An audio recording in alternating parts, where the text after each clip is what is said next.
বৌমা, আজকের রান্নাটা অনেক ভালো হয়েছে।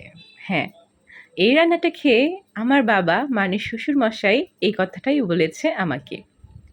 এই রান্নাটা আমি প্রথম রান্না করেছি, তাই রেসিপিটা তোমাদের সাথেও শেয়ার করছি।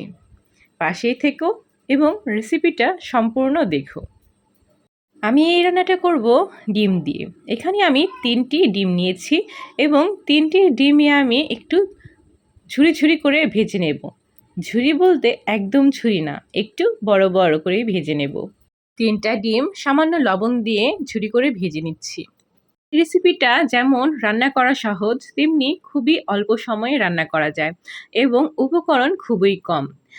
এখানে আমি পেঁয়াজ, মরিচ, আলু আর মশলার ভেতর হলুদের গুঁড়ো, মরিচের গুঁড়ো আর ভাজা জিরের গুঁড়ো দিয়েছি। আর সবচেয়ে ইম্পর্টেন্ট হচ্ছে ধনেপাতা। ধনেপাতার কারণেই এই রান্নার স্বাদটা এত ভালো হয়। ডিমগুলো ভাজা হয়ে গেলে তারপর আমি আলুগুলো ভেজে নেব। আলুগুলো আমি কিভাবে কেটেছি তা তোমরা নিশ্চয়ই দেখতে পাচ্ছ। হলুদ এবং লবণ দিয়ে আলুটাও আমি ভালোভাবে ভেজে নেব।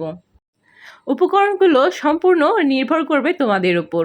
আমি এখানে 3টা ডিম দিয়ে রান্না করছি এবং সে অনুযায়ী আলুগুলো দিয়েছি।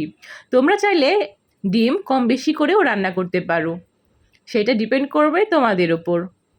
হাতে সময় খুবই কম, কিন্তু মজাদার রান্না করতে হবে। সেক্ষেত্রে তোমরা এই রান্নাটা প্রথম চয়েসে রাখতে পারো। সময় যেমন কম লাগবে, তেমনি রান্নার স্বাদটাও কিন্তু মুখে লেগে থাকার মতো। আলুগুলো ভাজার পর আমি কড়াই তেল গরম করে জিরা ফোড়ন দিয়েছিলাম এবং পেঁয়াজগুলোকে খুব লালচে করে ভেজে নেব।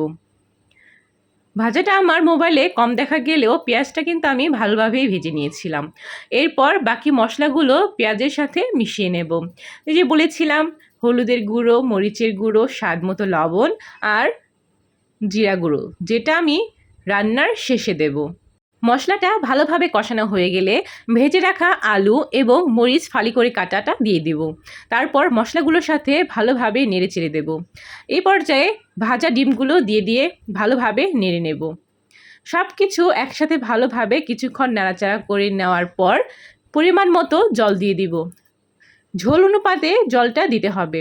এটা যেহেতু একটু মাখা মাখা করব, তাই ঝোলের পরিমাণটা একটু কমই হবে। তোমরা তোমাদের পছন্দ মতো ঝোলটা দিয়ে দিও। ঝোলটা আমার দেওয়ার পর কিছুক্ষণ জাল করে নিয়েছিলাম। এই পর্যায়ে সবচেয়ে ইম্পর্টেন্ট হচ্ছে ধনেপাতা, সেটা তো দিতে হবে, তাই না?